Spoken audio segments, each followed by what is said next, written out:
Hi, what's up? Okay, I'm trying to be on a Zoom call. Oh, And I can't get it on my. I'm on. But you're on your phone. Yeah, but I want to be on. Okay. I can do that. Uh,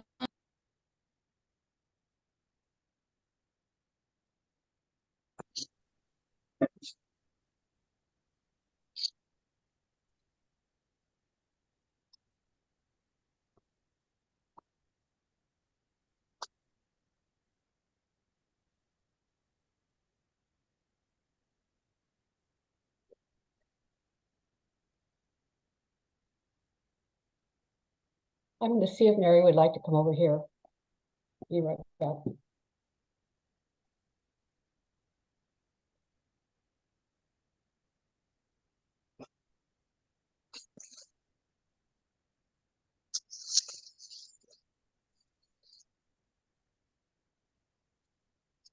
Lenora's. I'm good. Oh. Yeah. Are you got audio now? Yeah. Okay. Yeah. Thank you.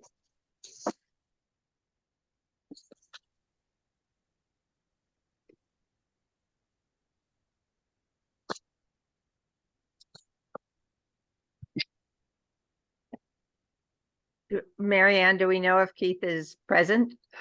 Yeah. So I just tried to give Keith a call. I'm not sure. Patience, do you know if? I just texted him. Okay. I didn't anticipate I'd be able to make this meeting. I'm in Mexico right now. Nice. I just saw, I've got a text from him getting on in 1 minute. Okay. He does not understand the habitual timeliness of this group. I know that is shocking. Yes. I know, very. Thank you.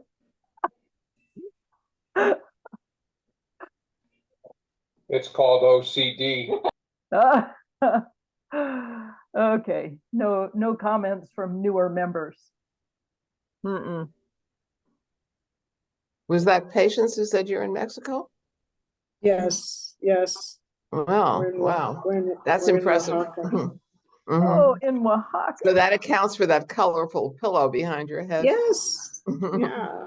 It's just been lovely. So we're coming home on Saturday.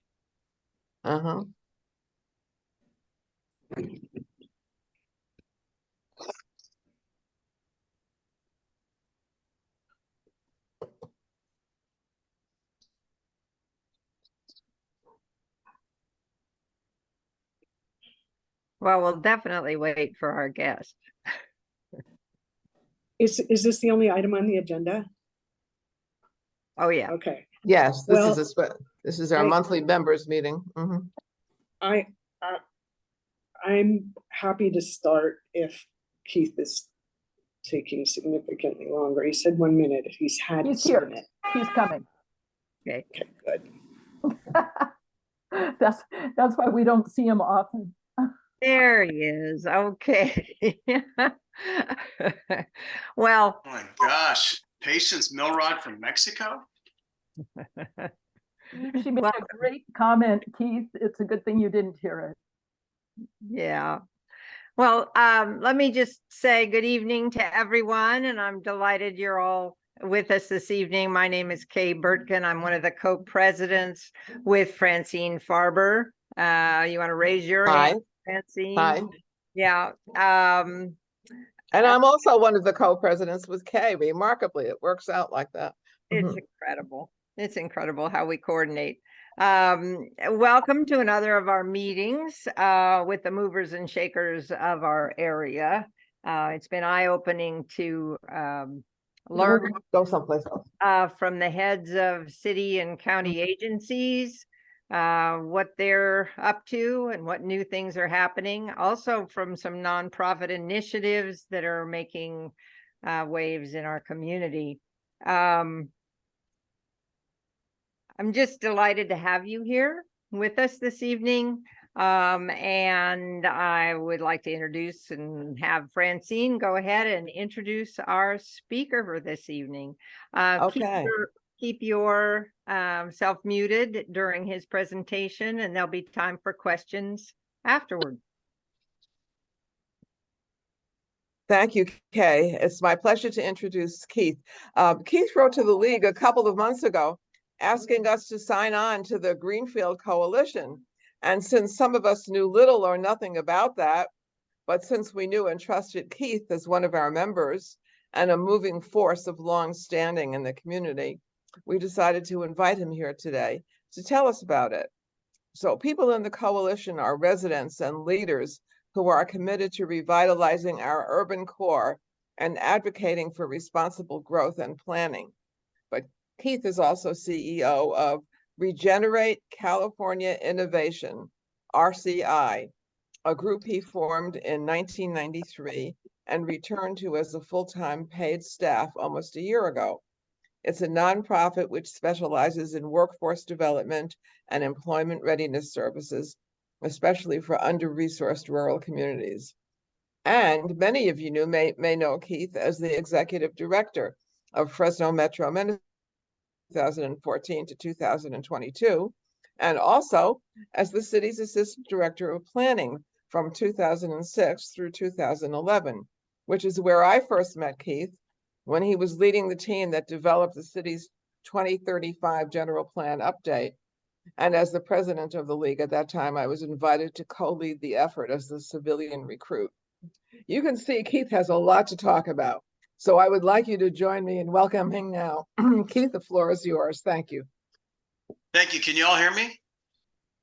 All right, great. So I just want to say from the very beginning, I'm grateful to be with you, and also to out my co-conspirator on all this Greenfield stuff and SEDA.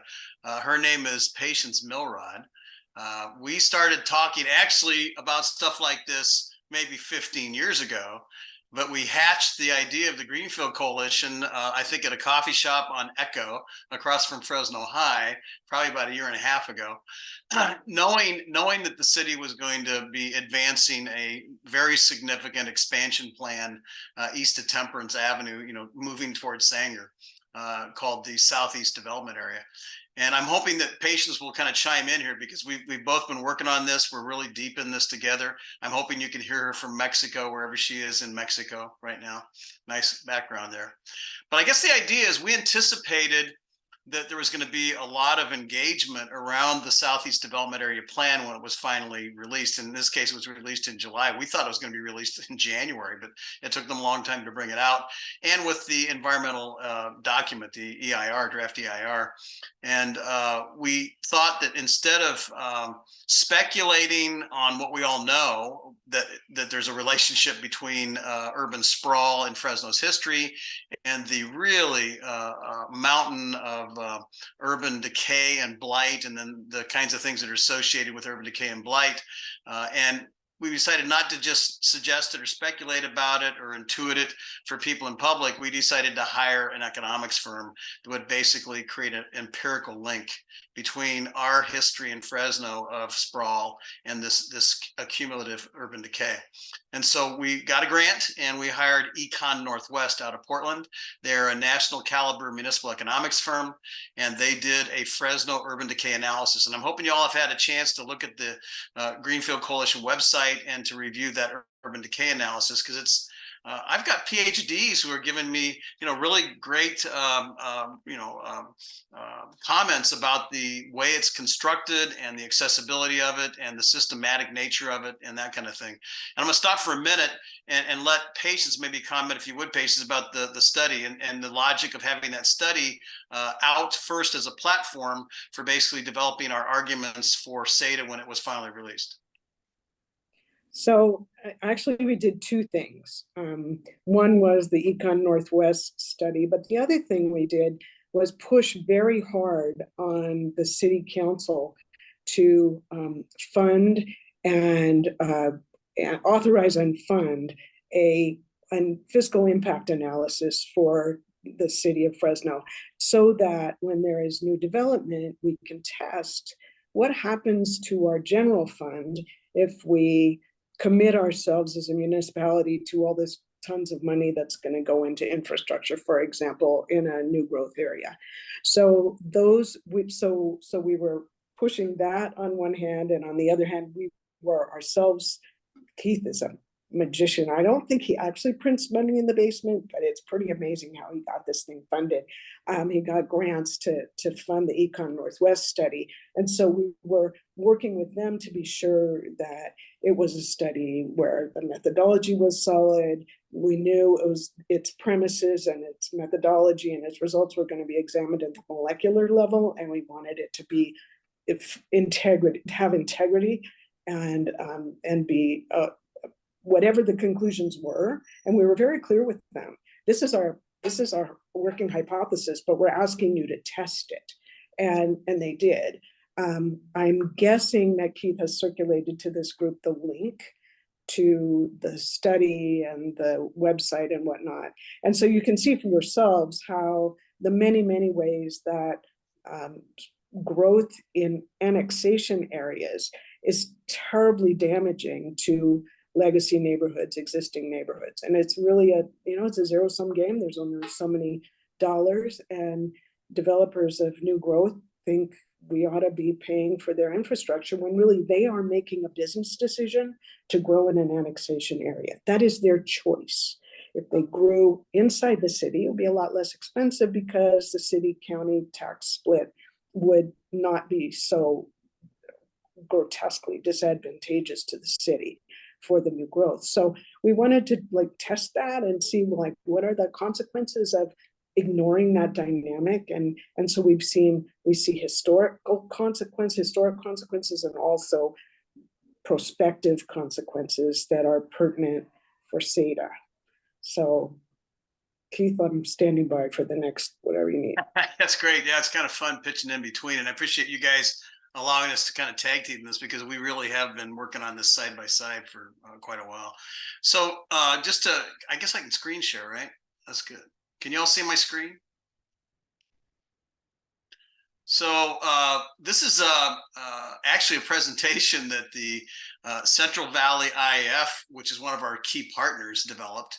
And the idea is, SADA, let's make sure everybody is clear. This is kind of what SADA mostly looks like. It's 9,000 acres and about 70 to 75% of it is this. It's vineyards and orchards and that sort of thing. And it's east of Temperance, north of Jensen, and there's a little about, I don't know how many acres there are, probably 500 or 600 acres that are south of Jensen and actually west of Temperance. But this is what it mostly looks like. And so what's being proposed is a 9,000 acre annexation. It's like a whole new Clovis, south of Clovis and almost to Sanger. And the idea, it would have Clovis school districts roughly north of 180 and a Sanger school district south of 180. That would accommodate 45,000, or they're planning for 45,000 new homes, would accommodate between 135,000, 150,000 people. And, just very, they've got some multiple family in it, but they're not really making any commitments to multiple family. I'm sorry, to affordable housing, those kinds of designations. This is kind of the bird's eye view of this. This is the Fresno sphere of influence. This is the area it's included. This is the SADA area in that. You can see Madera. You can see Visalia. You kind of see, this is huge. This is a huge area. Look how big it is in relation to Clovis, right? It's really a huge area. And this is what the land use map pretty much looks like. They're talking about a buffer.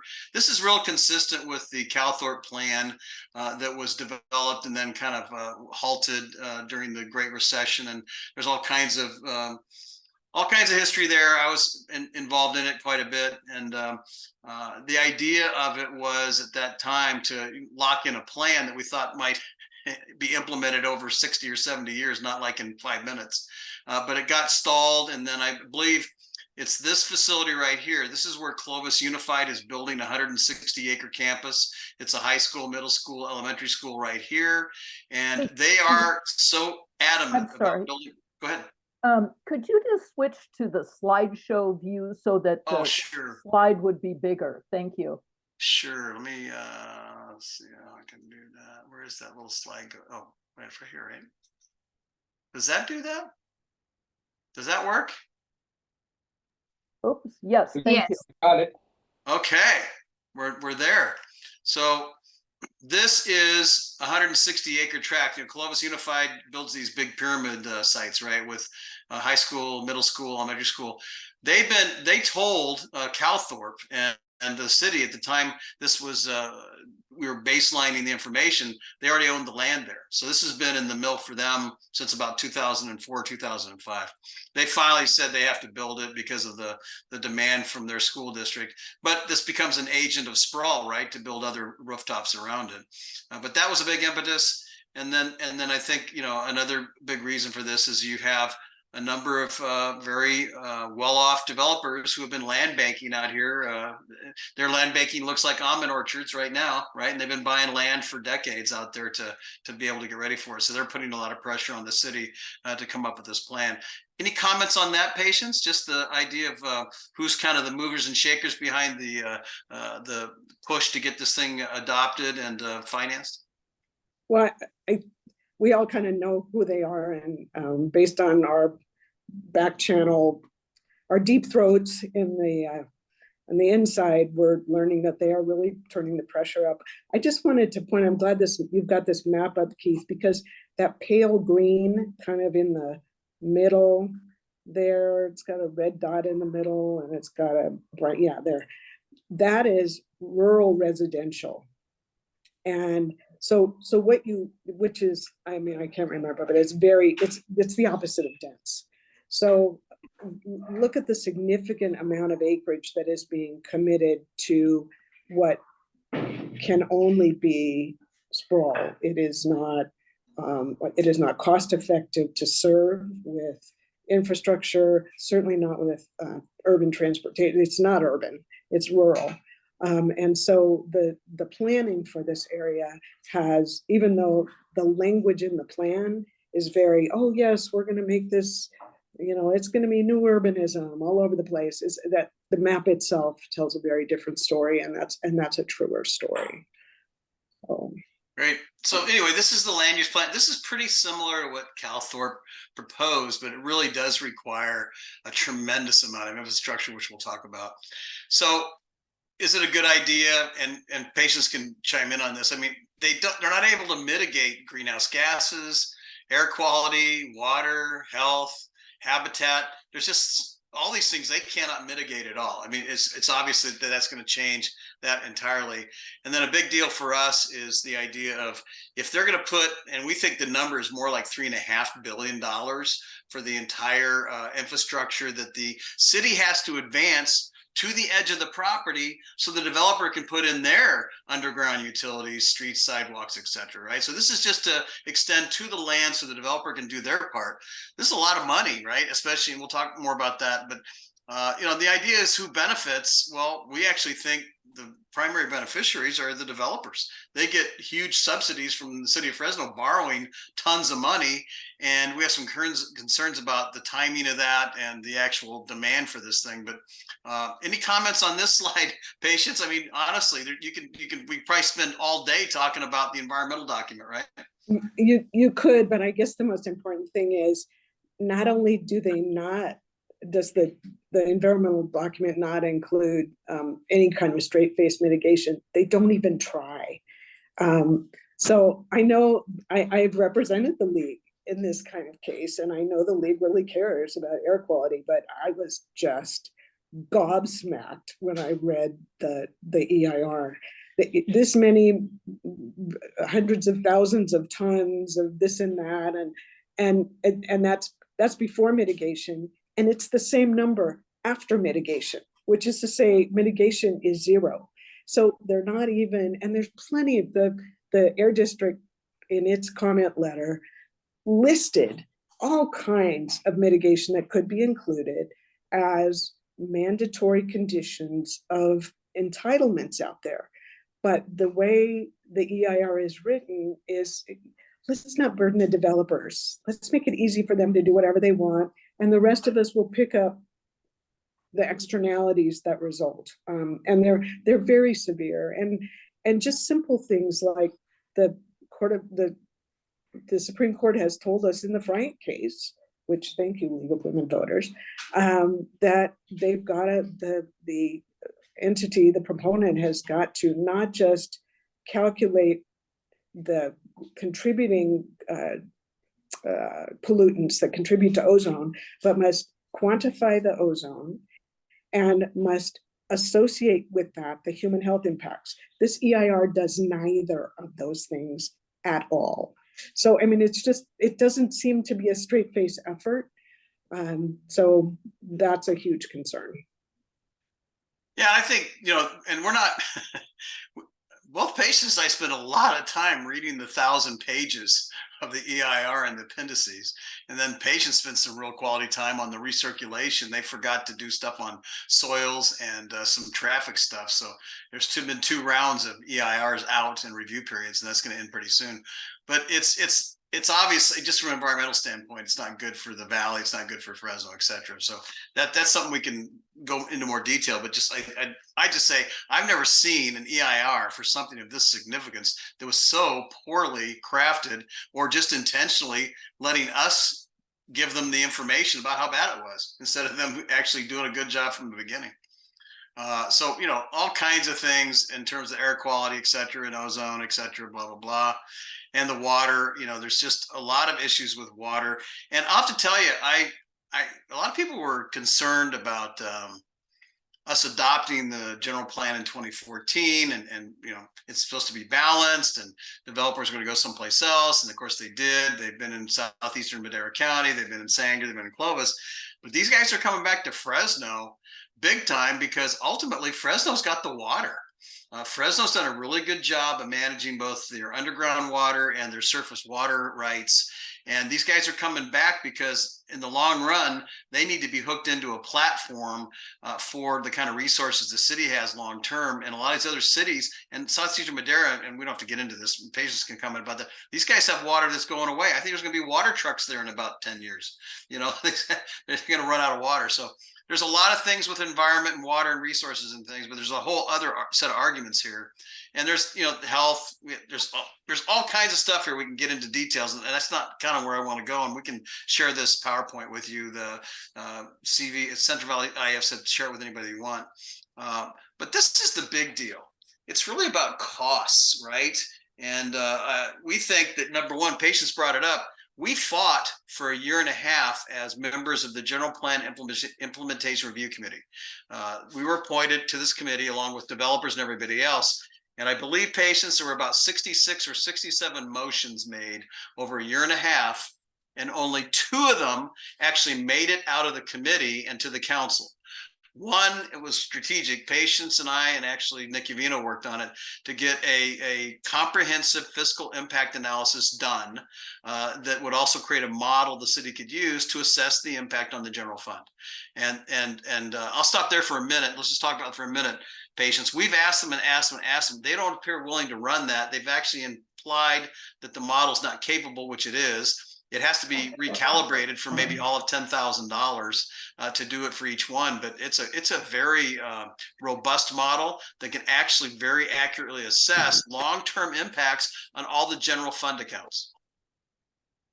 Patients. And which was the purpose of it. And actually, that was why we had proposed it. And the very highly qualified municipal economics firm that did it, not Econ Northwest, but another firm with lots of experience with the city of Fresno, they developed the methodology with a project like SEDA in mind, because that's the purpose of this thing. We have, for the first time, really the capacity to draw together data that will tell us what it's going to end up costing us as a municipality. It used to be so frustrating. 20 years ago, we would do CEQA cases, and we really, we could guess there were going to be these impacts, but now we actually have data. And that's what this model does, is it pulls together the data and assembles the algorithms and all that other math magic that they do, and figures out, like, you do this here, what happens over there? And the city has refused to apply that analysis to SEDA, even though they can. The planning director said to the city council, "Oh, we can't," and that's just not true. And so we were we would love it if folks were going, hey, about that fiscal impact analysis, why has that not been done? That's a question that the city has not yet cared to answer, and I think it's a really important one. Yeah. Well, and just stop for a minute and go back to the idea of we've got this accumulated urban decay and blight, which is impacting neglected neighborhoods where we want kids to be able to thrive and they can't. And the deferred maintenance, the deferred repairs, the deferred replacements to get that infrastructure to, somewhere near, what's happening in areas north and maybe east that are newer is probably in the neighborhood of $2 to $3 billion. There's we've got anecdotal information from different budget years and comments the public works directors made on different parts of it, but they're way behind on that, and that's very expensive. And then at the same time, they're way behind that, and they're proposing another $3 to $3.5 billion in new, massive, scaled up infrastructure to be able to make this 9,000 acres developable, right? So it's and the borrowing, but so that's the big deal. And what comes into play for us, and this is a little bit of a complicated graph, so I'm just going to try and summarize this for you, and it's not on the graph. When I was doing the baseline studies for the new general plan update, and this was in like 2009 we started, 2010, 2000, in that neighborhood, to basically baseline everything.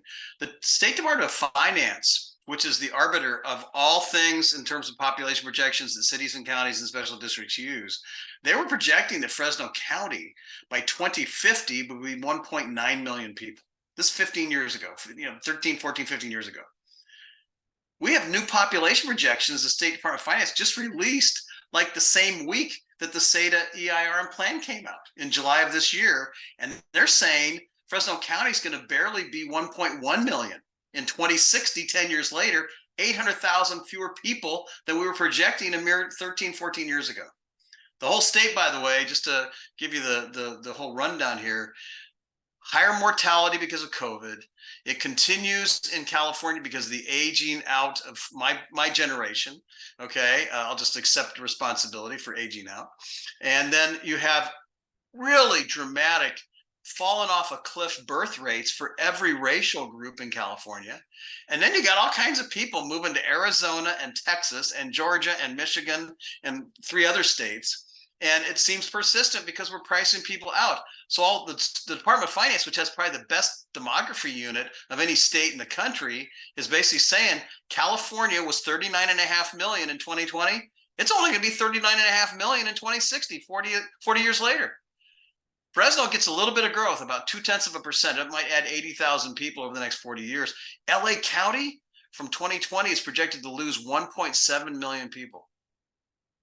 This is really drama, and it's happening all over the world, but California is starting to pick it up real. And so these guys are doing a plan that requires the kind of growth rates we had 10 or 15 years ago in a new era where we don't have that kind of growth, which means they could borrow money and end up with $1 billion worth of stranded or $2 billion worth of stranded assets they can't pay for. Patience. And since municipal finance is a zero-sum game, we as a city invest $2 billion in infrastructure nobody's ever going to use because there is no demand for the housing that the developers want to build. And the result is that money is not available to do other things. We put our bond rating at risk, and we use up our capacity to borrow, to fix, to put parks where we need parks, and to build and fortify infrastructure in the central city and in existing neighborhoods. And that's just not what we need to be doing. We could be building all the housing they want to build in SADA, vacant land, developable land within the city limits that is not affected by the city-county split in annexation areas. There's more than plenty of it to build all of that housing. So here's the thing from a planning standpoint. I was always taught, you got a new plan, you do a lot of existing condition studies, but the big deal is how many people are you planning for? What's realistic, right? And in Fresno, actually we were growing from the end of World War II until, the late 70s, we were growing at over 3%, right? And then we were growing around 2%. And then when I got a hold of the general plan stuff in 2006, 7, and 8, we'd slowed down to about 1.5, 1.25. We're now down in Fresno to 0.2% or less, actually, maybe even less, because there's a county allocation. So here's the question about this that's really important is the city, or I should say the statement in the question, the city should actually be assessing their ability to sustain existing services within the existing city limits based on those population projections, let alone taking the risk of investing outside of this for population that may not come. So it's a double whammy. You need to assess really your ability to keep the city going, right? And to provide, safety service, all the services they need, right? Every necessary service. And then, look at outside. They haven't looked inside, and they're not assessing outside properly in relation to this population bomb. So that's a big deal, right? And then you've got this whole tax sharing thing where, it looks like they're trying to change a tax sharing arrangement that's been in place for almost 20 years, actually for 20 years, where the county gets 62 cents of every dollar. And so this development really in a place like Seda, when they annex property now, they get 38 cents. The county gets 62 cents. And that will not actually cover your costs. Patience. So that, inquiring minds want to know if a developer decides to build in an area where the city county tax split is so disadvantageous, who picks up the slack? And ideally the EIR and actually the contract that the city made with its EIR consultant required that the consultant prepare an infrastructure budget and an infrastructure financing plan, neither of which has been prepared so far. And part of the reason is so that we can understand, like, how the heck do we pay for all of this? And what the EIR instead says over and over and over again is, we'll figure it out later. Don't worry, it'll be fine. If there's not enough water, the city will find water and ensure that there's the infrastructure to deliver water before it grants entitlements to a new development. But I'm thinking, wait a minute, this is a new growth area. Why are we subsidizing developers who have decided that this is where they want to build? They could build inside the city. They have decided to land bank outside and gamble on the rest of us paying the bills. And that illogical approach has been business as usual. I do not need to tell people in this virtual room that has been business as usual in Fresno, and it's getting to the point where we really will not be able to afford it. We've never been able to afford it, but now it's really, it's a matter of, are we going to be a fiscally viable city or not?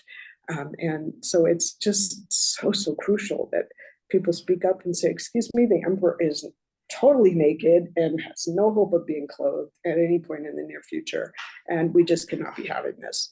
So, and just to build on this for everybody, we've done an analysis we did with the general plan, and actually EPS did it for us. We went back and looked at the various tax sharing arrangements and how they occurred at different times over the,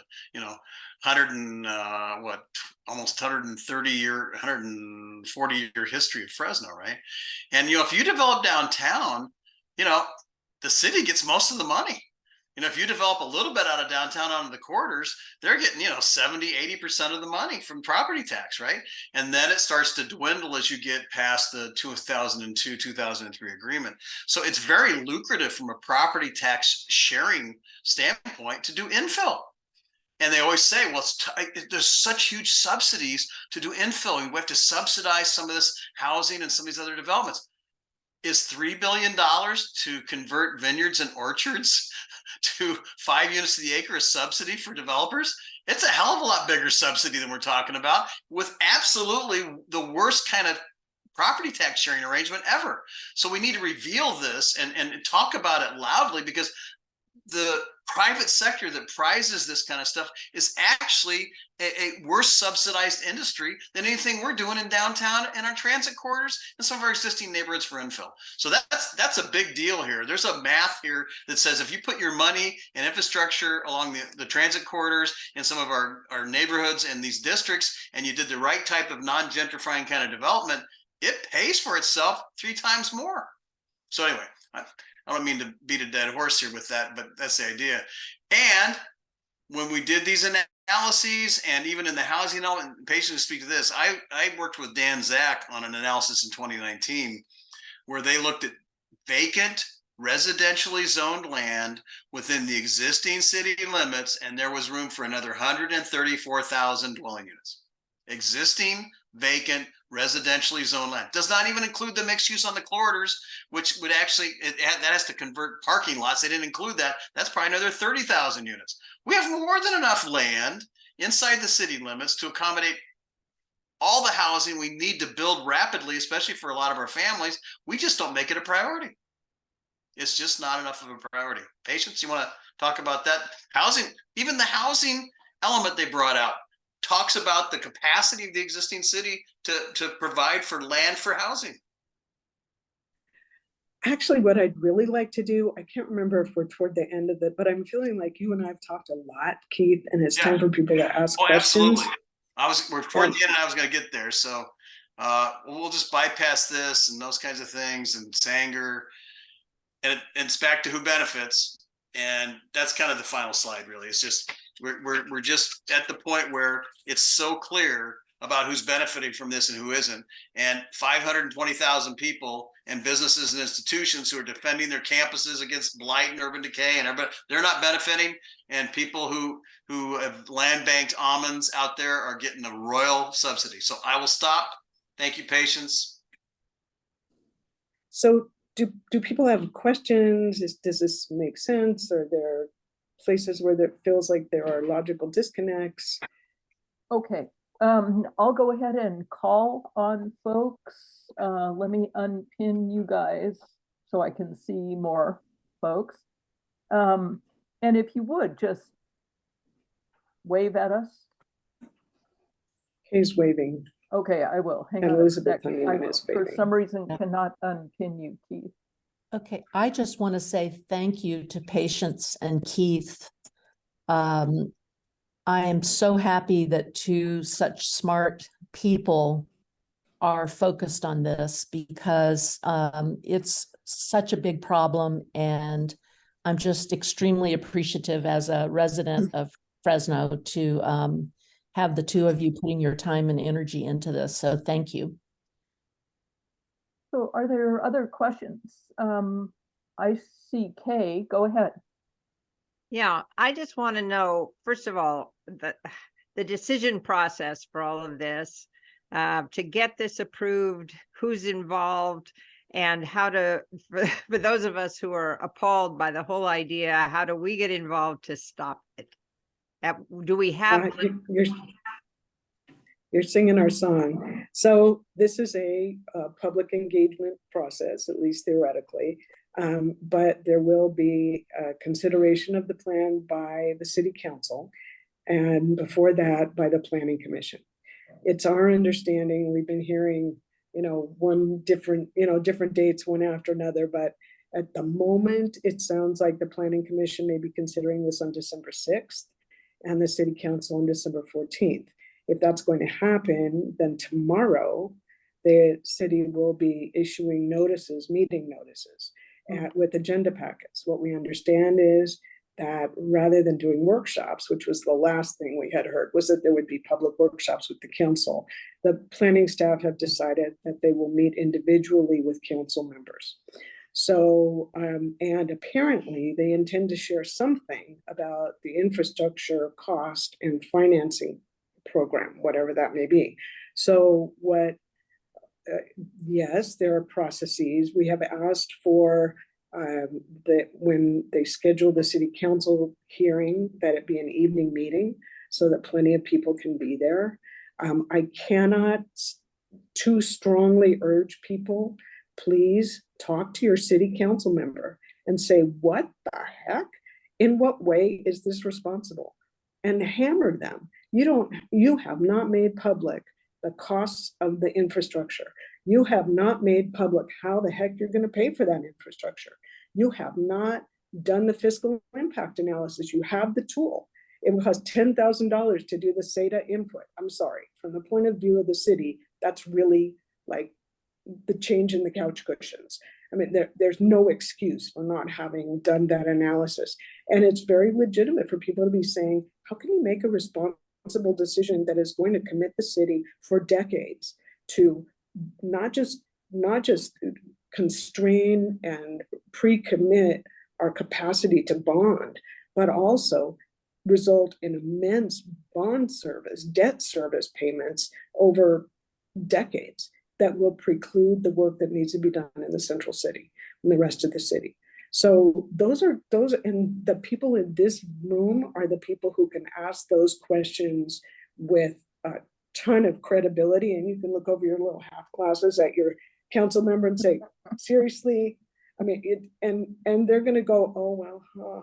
So they need to hear from you. They need to know that this doesn't make any sense. And we're all anxious to be educated, but this is supposed to be a public process. And the fact that we do not yet know, the 2 to 3 billion, first we started with, we think it's about $1 billion is what we were hearing from people inside.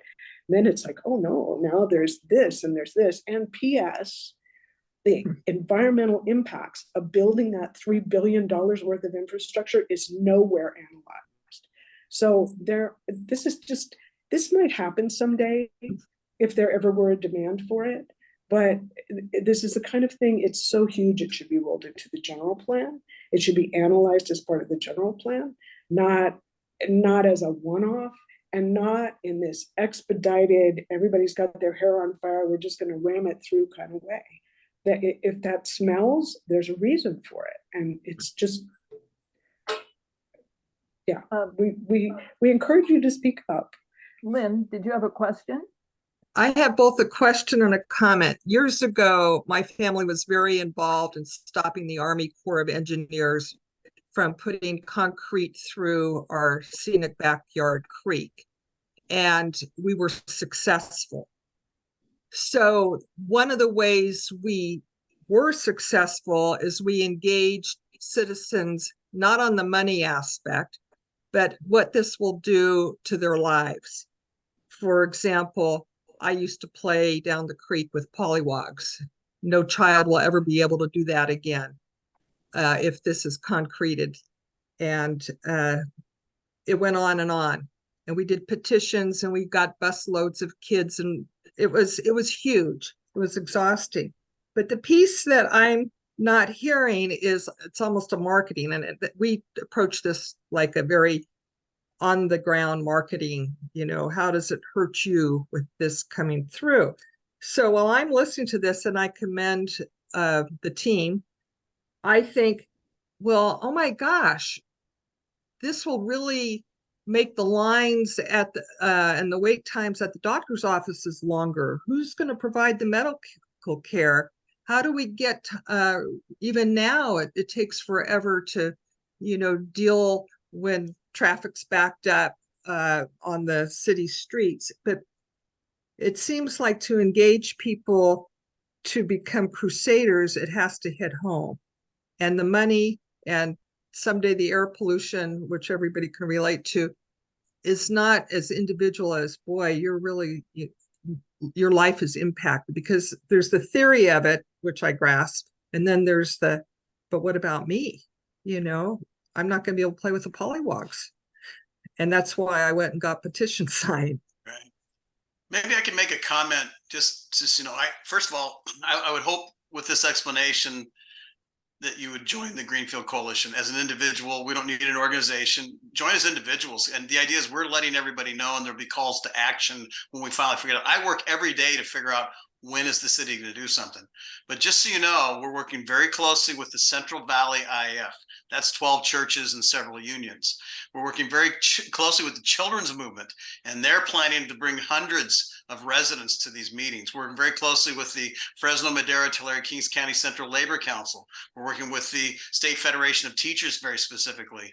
And so we're working with churches and unions and community groups that are really see in this the challenge they want to take on, because they're not getting the attention they need for their stakeholders in their neighborhoods. And they take it very personally, and they've translated this, but I'll just let you know, they've translated it. What would be very good is to have a group like the League of Women Voters and some of your associates to join them in these public hearings, so that this is a diverse stakeholder constituency that really represents Fresno well, right? And ironically, you know, the small businesses here, we've not been able to get to them yet, but they're going to be crushed by this, because they're already got competition they can't handle. So really, big institutions like State Center, Fresno Unified, we've talked with their leaders. They've joined the coalition as individuals. We've got a bunch of other groups that are massing. We're ready to actually load them up and get them into City Hall. We just need a date. Right, so we're there. I would really, and they're translating this to their own stakeholders. They have their own meetings. I think the children's movement's going to have a rally about their housing platform and connect it back to SEDA the morning of the 14th of December, whether there's a city council meeting or not. So that's starting to well up, and we'd really like you to join us. Francine, did you have a question? Well, first I had a comment and then a question. Keith, this is really depressing because it sounds remarkably like the same arguments that we went through many years ago, more than a decade ago, when we were working on the city's general plan. Does nothing ever change? I guess the answer is no. You have to work really hard to create change. The question I have is, perhaps you could tell people how they could join the coalition. And also, I would appreciate it if you could send me a copy of that PowerPoint. Sure. I'm happy Okay. to send you the PowerPoint. And if you just Google Greenfield Coalition Fresno, it takes you right to the website. There's a member section. You click on it, and you can say, here's my email. I don't want my email revealed. We'll protect your emails. This is how I'd like to be listed on the coalition. Carol Goldsmith is listed as an individual. Bob Nelson is listed as an individual, and we won't reveal their emails. We have a lot of great people on this coalition, and they've taken the risk to step out in this. And I think it's wonderful. So, and there'll be more and more people joining the coalition as we get towards these meetings. But we have a function in the website. The minute we know that there's going to be something happening, you're going to be bombarded with the logistics, the dates, who's showing up, with the signs. I mean, we'll get you informed. Yeah, I put their link in the chat, so you want to check there. Right. Anybody else have a question? Or I'm going to just dive in with mine. I think when I first became involved with the League, we were working on the issue of ag land mitigation. So is there some accommodation for mitigating this ag land? You know, it's down to 1 for 1. It used to be 2 for 1. Yes. Patience, you want to talk about this? Yeah, this is, there are good comments in the comment letters, both the American Farmland Trust, I think, Dan O'Connell, of course, it's all about the ag land. So there are other people who are much more expert about this than I am, but that is a very legitimate concern. And part of the challenge, like every single one of you who's ever been involved in one of these fights, you know that what happens is that the mitigation is framed in the least inconvenient way possible for the developers. So there's a lot of, there should be efforts made to do, or it is advisable to try, or we should, or the city of Fresno should. So there's that kind of thing. So that's one of the principal challenges for every single type of mitigation that they even claim they're attempting, and that is that it's not basically voluntary, really. So the ag land mitigation, as Keith says, where we started, like, I don't know, 10 or 15 years ago, it was a lot more, it was a lot stronger than it is now. And, you know, that's another front. I mean, every single one of the environmental impacts that this proposed plan will create, every single one of them has its own, there's its own fight about what should mitigation be and how do you enforce it? And at what point does mitigation get imposed? And at what point does mitigation even get developed? The purpose of a programmatic EIR is to figure out the big picture. Like, what are all the ways that this thing is going to impact our environment and our people and our health? And then let's think about plan level mitigation so that we can have a comprehensive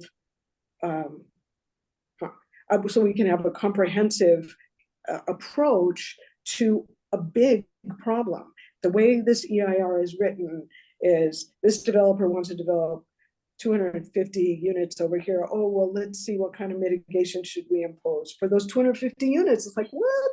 So it's not, it's essentially a piecemeal plan. It proposes piecemealing.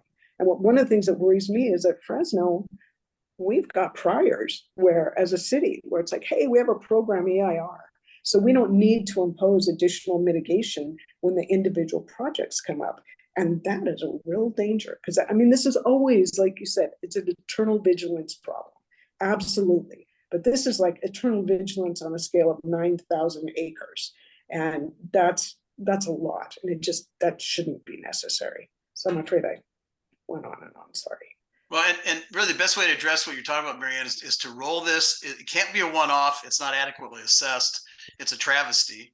They need to roll it into a comprehensive general plan update. Our general plan is 10 years old next year. It should be updated in beginning next year.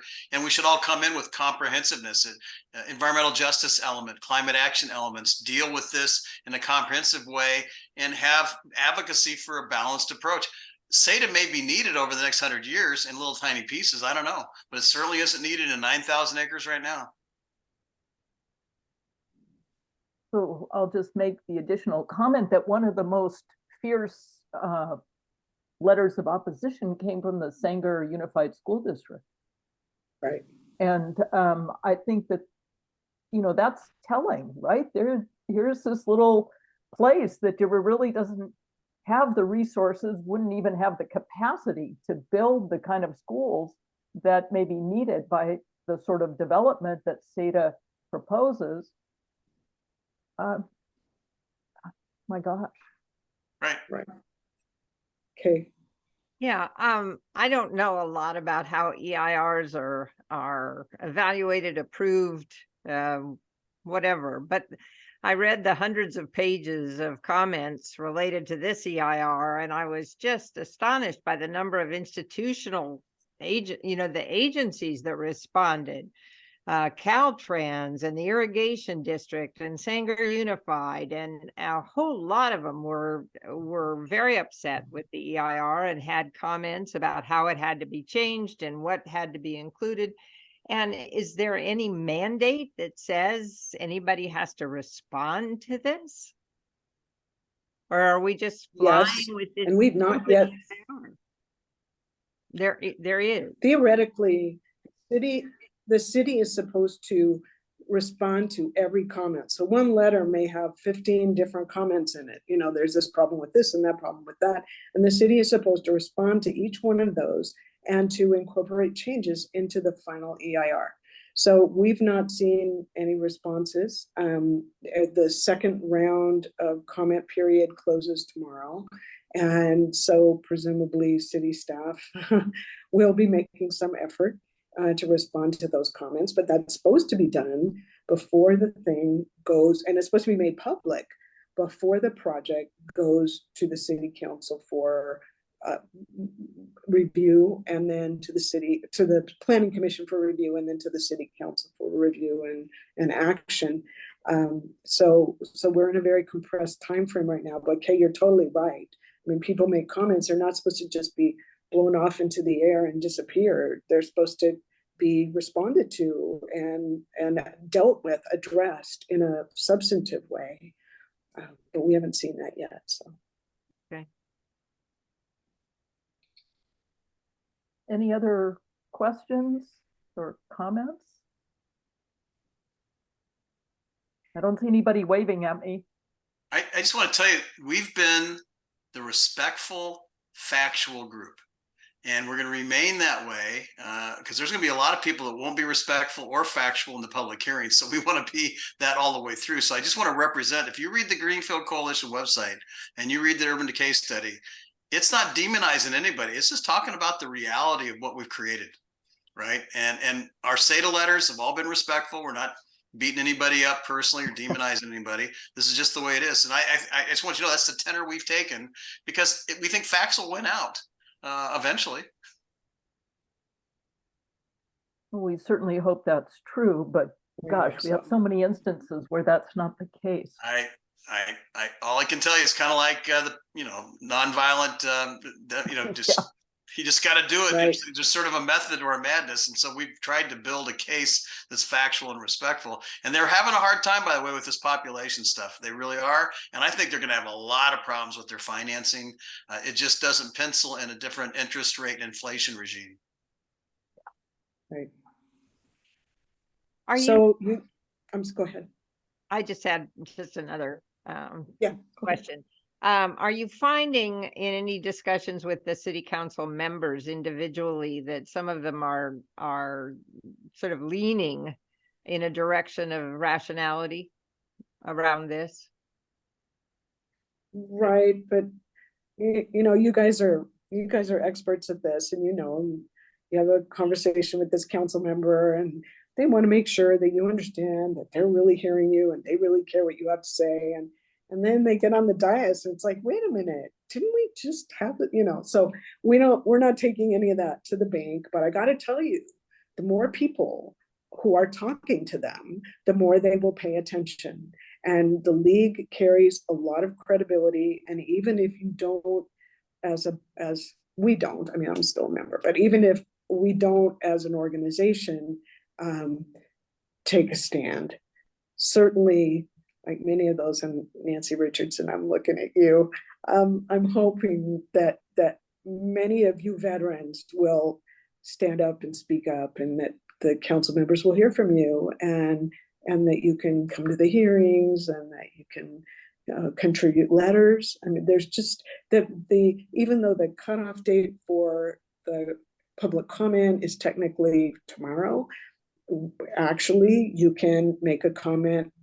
You can submit comment letters or verbal comments at hearings all the way through the close of the city council hearing, which at this point we think is going to be December 14th, right, Keith? Well, that's the last date in December. That's the last date, regularly scheduled meeting. But these guys could notice it and do a Christmas Eve surprise on us. And wouldn't surprise anybody. Nancy. You're muted, Nancy.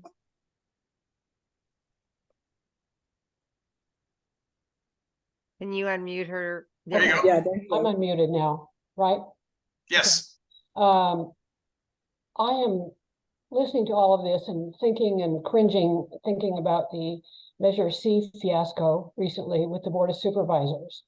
And it just gives you, what can I say, a potent reminder that you can take nothing for granted. And I think what you are saying of factual and respectful, but also keeping the pressure on. Oh, yes. And a lot of it,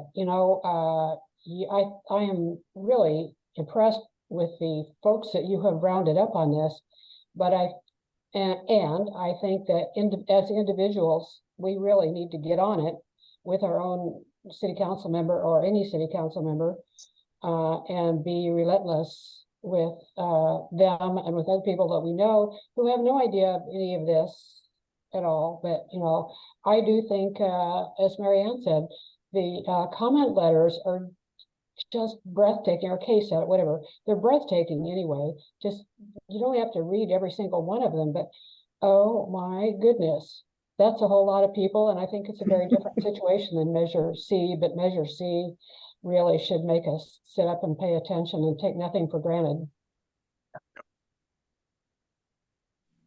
And I would do whatever patience. Amen and amen. Right?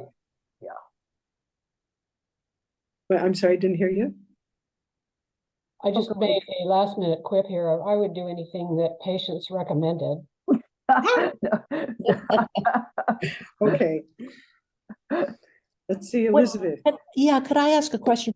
What's the best way to educate friends about this? Like, would you recommend going to the Greenfield Coalition page, or would you make a copy of this video available to pass on to people? Like, what's the best way to, because I've talked to people in the community about this and no one's even heard of CETA. Right. I don't Right. even know what CETA is. And it's huge Well- what they're planning to do. So it's a challenge, because really this is the kind of thing that planning nerds get very excited about, and everybody else is like, what? It's sort of, it's not sexy. But I've found it helpful to tell people, yeah, the city wants to put a new city of Clovis at our southeast corner. And the city wants to pay for, apparently, because there's no infrastructure plan. So who's going to get stuck with the bill? We are. So we're going to end up paying for the infrastructure for all these people. And that means we can't fix what's the matter with the rest of our neighborhoods. Right. We can't put in new parks. I think the Keith is going to send to Marianne, who I'm guessing will distribute to everybody, the slideshow, which has got the sort of bullet points and Keith and I, you guys know how to find us. We are at your disposal. If you've got questions, or your neighbors are like, well, I'm going to have some people for coffee and figure this out. And I'm like, we are there. Just tell us, and we will show up. And people who are teachers, the teachers unions are active. People who are, the unions are enraged. The developers don't use union labor to build new housing. And the unions are looking at what happens to our neighborhoods where we live. This isn't good for us. Yes. So there are a lot of ways to help people understand that this is the city taking our taxpayer money and giving it to paying to build an area where no one may go to live. There's one of the things the Greenfield Coalition study discovered is that when there's new development in the city of Fresno, it's not drawing people. We have this idea that equity refugees who are selling their garage in Palo Alto for $2 billion are coming in buying a mansion in Fresno. It doesn't work like that. The people who are coming to Fresno have median incomes lower than the city of Fresno as a whole. So they are in competition in the affordable housing market. They're not in competition for McMansions out in Seda. And so I would have a very different attitude about this if we had commitments that this was going to be dense, it was going to address the horrible shortage of affordable housing that we have in this city that makes tenants the victims of landlords. Like, if we were really going to address that, this would be a different conversation, but there are no commitments to affordable housing. There's barely commitment to dense housing at all. It's very few units, relatively speaking. So anyway, that's the more comfortable you are with the big picture, the easier it is to talk to people about it. And then if they want details, you can give them the Greenfield Coalition link or the slideshow. Or certainly if somebody wants to sit down and watch a video, they could listen to this video, because I saw it was going to be recorded.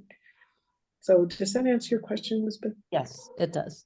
Many people belong to book clubs. You could take one of your book club evenings and devote it to this topic. It would be very worthwhile. Right.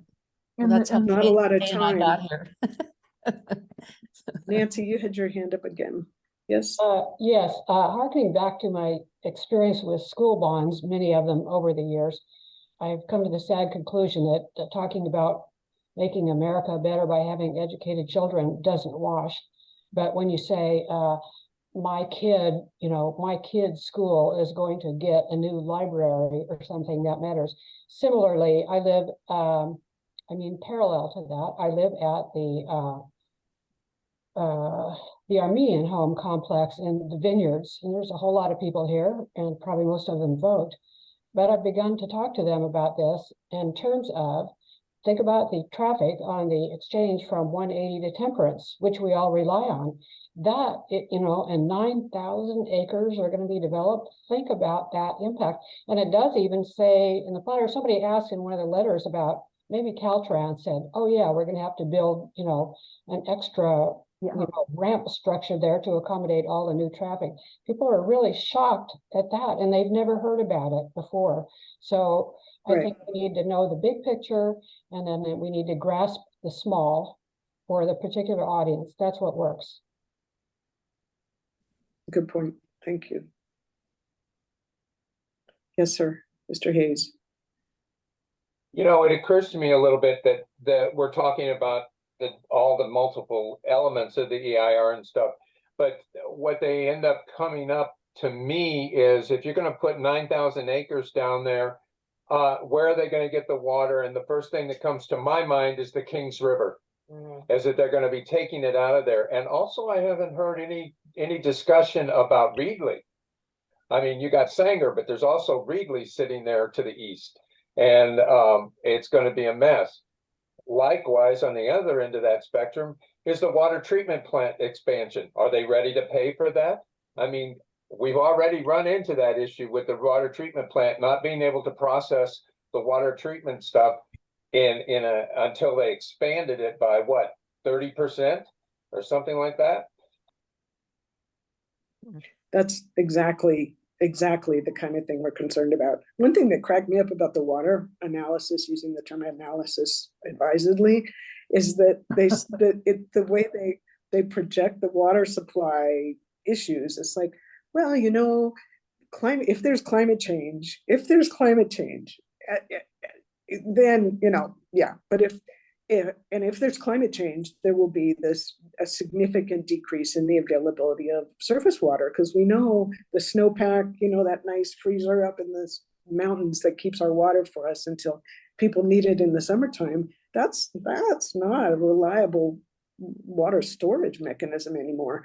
So, but they really do not grapple with that reality. So yeah, the water availability is, I understand at Riverstone now in Madeira, they're having water trucked in already, and they've only been in existence, what, 8 or 10 years. So yeah, so that is, as Keith said, that's the likely future.